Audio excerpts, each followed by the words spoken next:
Channel open and Jolan true, which isn't quite just hello, it's find peace and means may your day be filled with peace, but I don't think they really cared to get that deep into Star Trek and Romulan lore. Regardless, episode 4 of Star Trek Picard, absolute candor. Welcome back to Trek Continuum. I'm Sheyne, and let's get into it because there's some ups, there's some downs. There might be more ups this time. How y'all doing? All right, so we start with the low tech, which a lot of people are complaining about online. Romulan settlement 14 years earlier, because we start every episode now with a flashback to the time of the synth attack on Mars, basically where Picard was when he found out, which is very, very modern day, and not necessarily in a bad way. It's 9/11. You know, let's not pretend it's not what it is. And they say you always remember where you were when you heard about 9/11, and so this is very much that, while also serving the plot of the Romulan settlement and Pandora with the Tree of Life. Meeting Elnor, Legolas, whatever.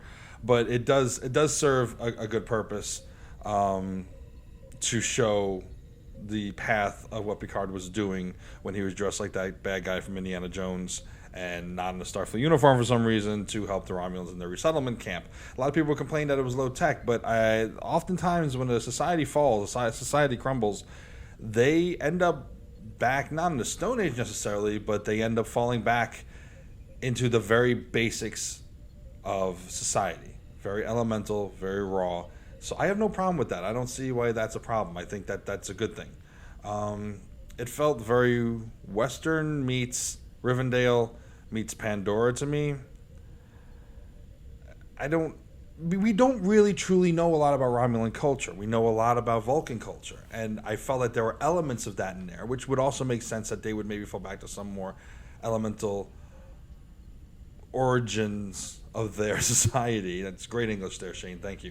I'll be here all week. So I do enjoy that. I do like that very, very much, and they are adding new things. When Lady Elena, that's her name, right, from Game of Thrones, one of the best characters ever, shows up, which, you know, I'm just saying that because look at the way she's dressed, the nun lady, ranger, ninja warrior, assassin for hire, if your cause is good and true.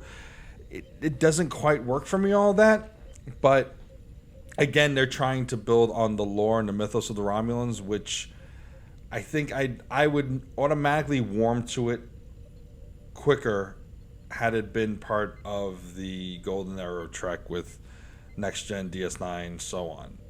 So why am I not warm to it now? Because I just don't trust the writing here or where they're going to go with it, and it feels a little off. I'm trying to check myself to see if is it off to me because it just is this show and this era of Trek, or because it is actually not quite kosher. I don't know, and I think by my end of season review, I'll know. Anyway, so she's quite stunning, that Romulan, and later on in the episode when Picard returns to the settlement, I get that little bit of a Guinan Picard vibe in the sense of like, ooh, they fucked, and good for you, Jean-Luc. She's a hottie. So then you meet young Romulan Elnor. The kid saying "bite me" in Romulan, like, ugh. So much of this episode is ruined by the modern day dialogue and the coming attractions with the "you're killing it," whatever. But so we meet him, and we get that feeling of what their relationship is, very mentor, father, son. They make reference to Picard not liking children back in the day. And I think it's part of his evolution, obviously, between Wesley and the kids in the elevator. Alors, what dormez-vous? Sorry. And so on and so forth. He's had time, Captain Picard Day, and he's an older gentleman, and so he's more comfortable with children. It's a warm Picard. Him not being in uniform, it's official business.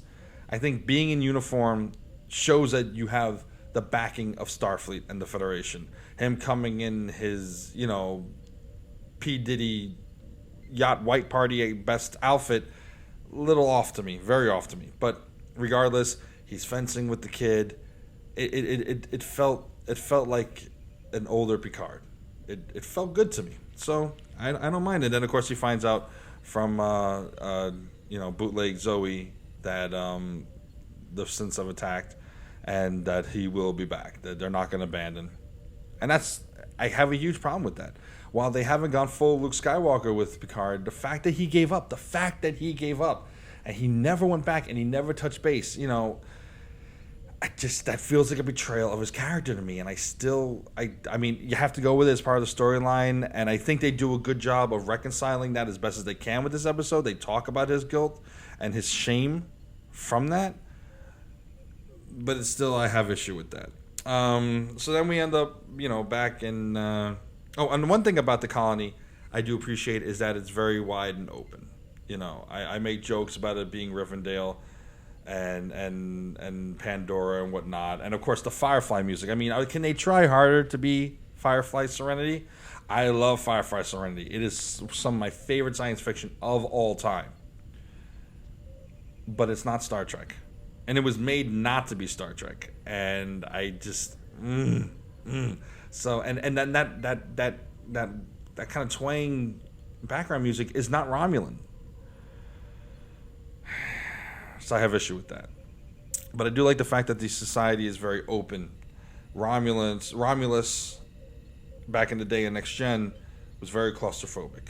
And they designed the cities that way, the way they had the epicenter, and it's all building towards one central structure, every major city and settlement and town. And of course that's because sets, they were indoors. It also serves the whole, second level subterfuge, Romulan paranoia. It served the plot. I do like that this is opening up and it's becoming a little, they're kind of, it feels like, without being said, thankfully, embracing a little bit more of their Vulcan ancestry and unification in a way, at least in how they're living their lives now. And I'm sure, obviously, all parts of Romulus weren't going to be closed in. It was just the cities, the capital. But it is nice to see it be open. Where are the Remans? Did they? I mean, I get not wanting to revisit Nemesis, but you're revisiting Nemesis a lot with Data's death and B4 and this, that, and the other things. Where are the Remans? Did Starfleet say fuck them too? Okay. So then we end up back on the ship on the ugly Star Wars, with the Star Wars sounds now in warp and the ugly warp effects. If you want to say it's transwarp drive, fine, you can justify it, but it's JJ warp. It's not true warp. That pisses me off. It's not hyperspace. It's not Star Wars. And the ugly ship with Captain Han Reynolds, which I like him. I do like this captain. Rios is growing on me a lot, aside from cigar smoking and him having to drop the F-bomb because he hates the fucking hologram. Because they have a holodeck on the ship, a holosuite. So, but I do like him. I see where they're going with him. Girardi's getting annoying now. She's, bootleg Kaylee has to have quips, that and the other thing, and they're flirting and they're gonna get together. It's what it is. Raffi is still annoying, complaining about everything, and they're trying to go with that kind of Firefly Renegades chemistry, and I see where they're trying to build it. And it wasn't a complete fail, but it just didn't feel. It just they're not meshing, they're not jiving, and I think it's because they're more caricatures than they are full fleshed out characters. At least where it comes to Raffi and Girardi. Rios is okay, but anyway, so they're. Oh, by the way, Picard's shirt, nice. The hologram shirt, nice. Rios is dressed nicely, but it just looks too much like Han Solo in Force Awakens. But so then they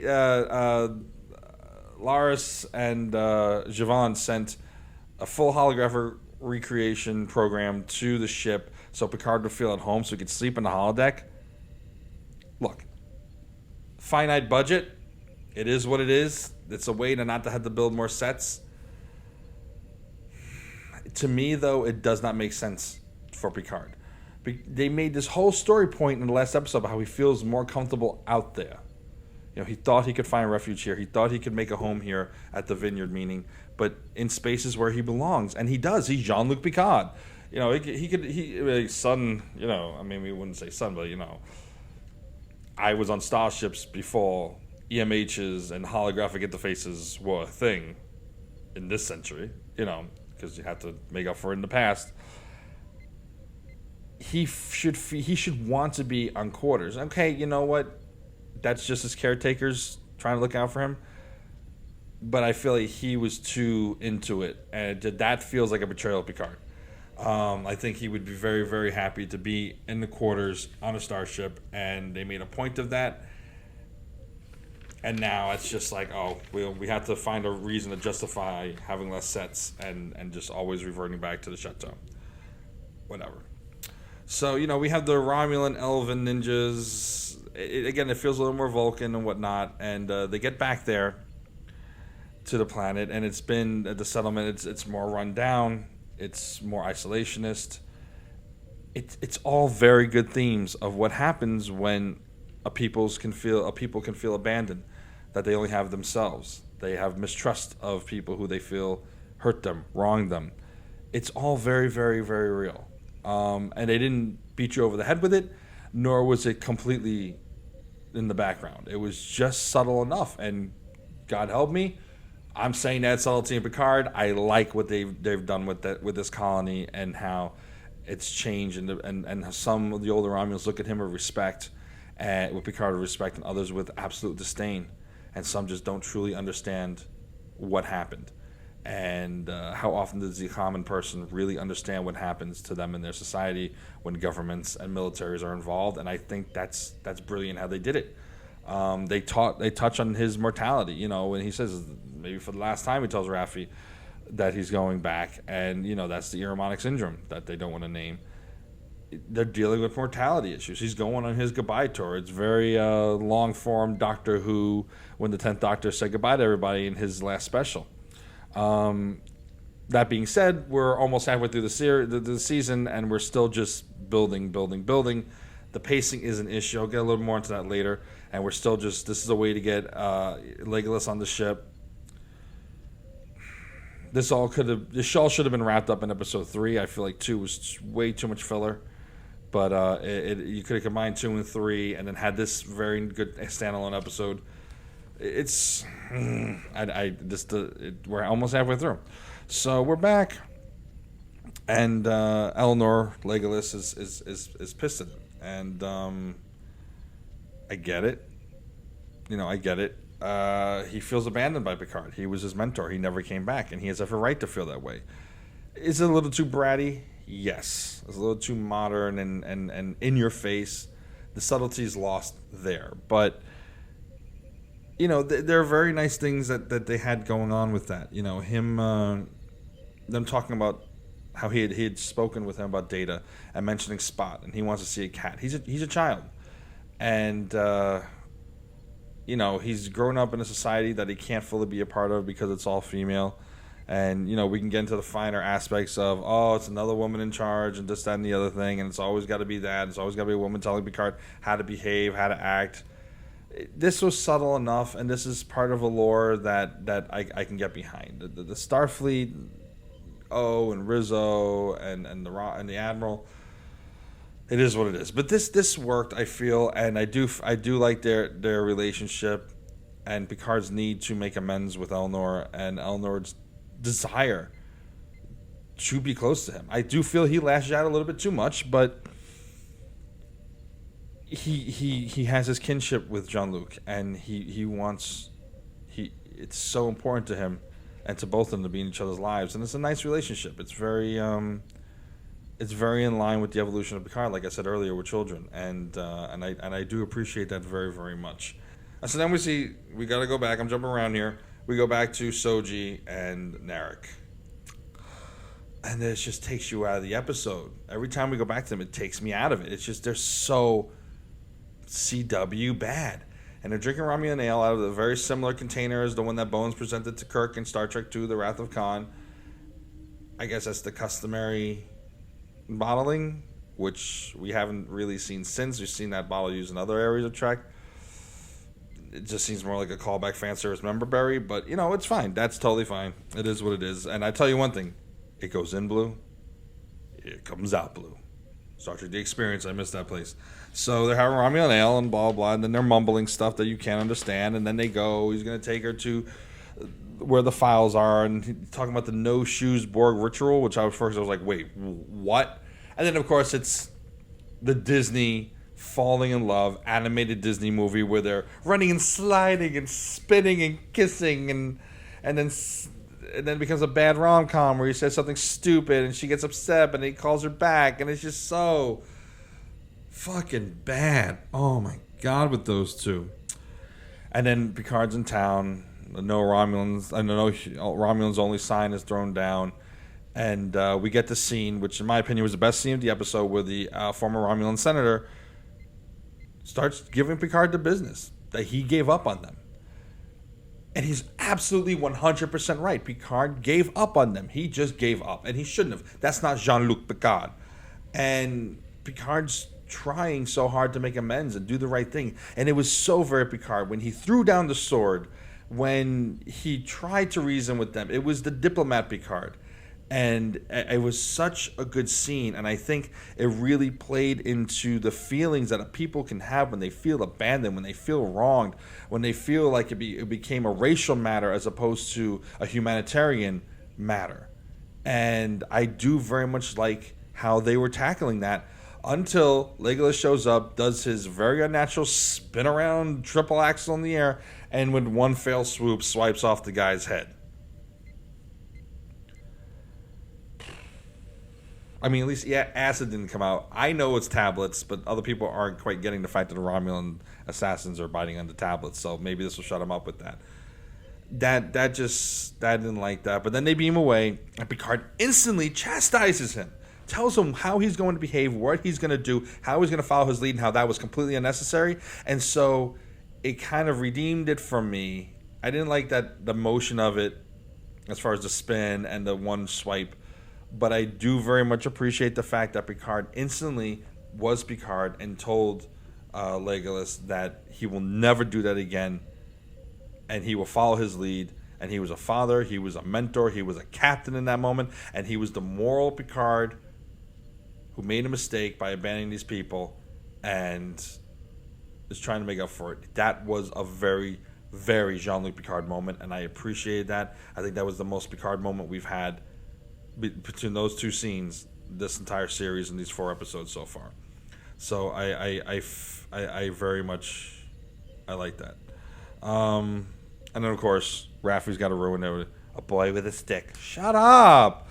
You're a fucking woman with a vape. Like, enough is enough is enough is enough with her. It's just the quips don't work.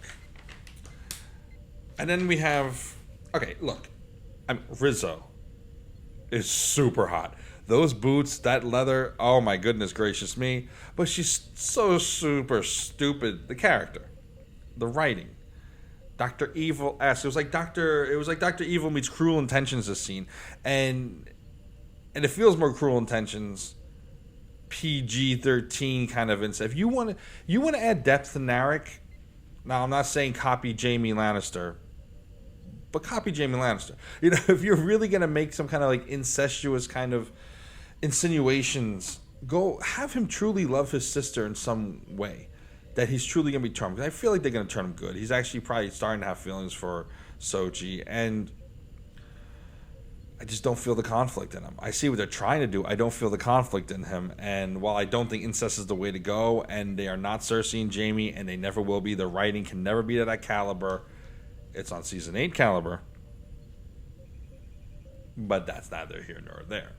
Original, true Game of Thrones caliber, this is not. And so if you're going to go that route of incest, make me feel it. Make me believe that there's actually true love there. And I just don't feel it. And it's like, because they didn't advance the plot with these folks, they feel like they constantly have to keep reminding us of what's happening with the baddies. And so it's very first 20 minutes of every soap opera every day, where you have to just fill the audience in on exactly what's happening. Tell them instead of show them. God forbid you trust, because you're not streaming it, you're not binge watching it, you're watching it weekly, that the audience might forget that this is what's happening over there. It's just it did not advance the plot. No, I give you one more week. That's the advance of the plot. It That's what Previously On is for. You didn't have to show these folks in this episode because literally nothing advanced with Soji, Narek, or Rizzo. If that was my sister, good God, that'd be a problem. But and then of course Narek has to slam his head because he's a millennium. And then we get an action scene. They're trying to leave, and the old Romulan bird of prey shows up, and I'm still not very sure who's in that. It's an outcast, the Castanarada, whatever it was. Whatever. So they get the old Romulan ship, which is always breaking on me, by the way. And they have a cool action scene. It's not over the top. It's clear. You have a sense of positioning, which you don't get with STD. STDIS. You get this, and that goes into a Twitter battle I had last night. I have another video about that later. I have a really good friend now in Wilson Cruz. Anyway, so unlike STD, it's clear you have a sense of where you are, and I like that. And I'm going to get into the direction of this episode in a little bit as the wrap up. And of course, Seven comes in and saves the day. You have Emmett, the emergency tactical officer who's drunk or just doesn't care. And I get the comic relief aspect of it, and it was funny, but that's the thing. It's funny for funny's sake. It doesn't serve the purpose. Emmett, not being a tactical officer, should be a tactical officer. It makes no damn sense to have a drunk comic relief tactical officer when you need someone to save the day. You need someone to fire weapons. Have Raffi fire the weapons. Have Picard fire the weapons. You don't need this stupid hologram that serves no damn purpose but to give us a chuckle. But then when you really think about it, it makes no damn sense. At least the hospitality, the ENH and the EMH, at least they're doing their jobs. We didn't see the ENH do it, but at least they're aware. This guy, the actor's very good, but and the open a channel, I appreciate that very on screen from Insurrection. That was a cute moment, and I don't know. It was a decent action scene, probably the best one so far, and it's the only one with the ship so far. At least we're in space, but it was decent. It was decent. I like the net, the Tholian-esque net, the arc net, and Men in Black kind of thing. And then of course Seven shows up and then faints. Overall, this was the most Star Trek of a series that does not feel like Star Trek. This is the most Picard, the truest version of Picard in this series so far, in my opinion. I attribute a lot of that to Jonathan Frakes. This is the first episode he's directed of this season, and the camaraderie that Sir Patrick and Jonathan have with one another, and I feel like that comfort, that ease allows them to slip right back into it, and the script being much, while not where it should be at this point in the series, much more Next Generation-esque. Does it achieve dropping the F-bombs, having the modern day lingo, having the the shitty bad guys? Does it succeed at feeling like in the TNG episode? No, but the moments with Picard, which is the only thing that's keeping the show afloat, felt good. And I do feel that a lot of that can be attributed to, yes, the script, to Sir Patrick, to the other actors around him, which were all good. Sorry for Michelle Hurd. We're all good. And Jonathan Frakes is directing. It was less shaky. It was more that kind of static, but updated static style that the Next Generation had. I think Jonathan did a very good job, best job he's done directing in modern Trek, of having it be calm, intriguing, with action, the right kind of movement, not having to have all these Dutch angles and lens flares and blah blah blah, and that cheap, in the moment, short attention span theater kind of style that the other episodes had. Not that the previous director did a bad job; she did an amazing job for the most part, but I do like this kind of style better. and Jonathan Frakes. I model my whole existence with the Riker that's not the Riker after you. Love you, man. Like, this was good. And the camaraderie and the chemistry between you and Sir Patrick, at least as a fan, maybe I just want to feel it, but I do believe we feel it. And so the themes that this episode explored, again, with the ethnic isolation and the betrayal and all that stuff, I do feel they did a good, decent job with that. And that's, I feel, was the most Trek thing we've had so far as handling the Hova star, whatever star it is now, in continuity, and where the Romulan people are at. I do appreciate that very, very much. And I think they did a decent job at showing at the proper pace, without just telling and without just showing, an even threshold of storytelling to portray this very modern topic. This was more Star Trek in that way. Will my feelings change as the episode sits with me? It's only been 2 hours since I've seen it. Perhaps. Maybe I'll like it more, maybe I'll like it less, maybe it'll stay the same. There are some things I wish I had felt differently about in other episodes that I liked, that I come to think about and go, that's stupid. Or, I thought that was stupid and it sits better with me now. Maybe. This is first reactions, initial reactions. But for the most part, I like where this episode went. Next episode looks to be a comedy. I will reserve judgment for then, because Lord knows some of the things I love the best about Deep Space Nine are Take Me Out to the Hall Suite and the Bada Bing Bada Bang and whatnot. So let me reserve judgment on that. But initial thought was like, oh God, this is going to be so stupid. But I'm like, wait, what are some of the things I actually like in Star Trek Past? So, and Sir Patrick never really had a chance to do that kind of stuff because Next Generation never really delved into the funny in that way. It was more one-liners here and there, funny moment situations. So I reserve judgment, but this episode, absolute candor, I give it the highest review of the season so far. I like the themes. I like Picard in this. And that's it. Tell me your thoughts. Please like, share, subscribe. I know you hear this ad nauseum from every YouTuber there is. I am a tiny little channel, so no one's being unsubscribed to me. No one pays attention to me, but I'm trying to change that. And please, just spread the word. Even if you hate everything I said, let me know. Like, come at me, bro. Let's talk about it. Let's debate. If you want to come on the show and debate, let's do it. Let's talk. Everyone is welcomed. And I'm on Twitter, Instagram, and here, and on YouTube. And thank you for watching. I appreciate it. And may your day be filled with peace. True, Joel on True. And transmission.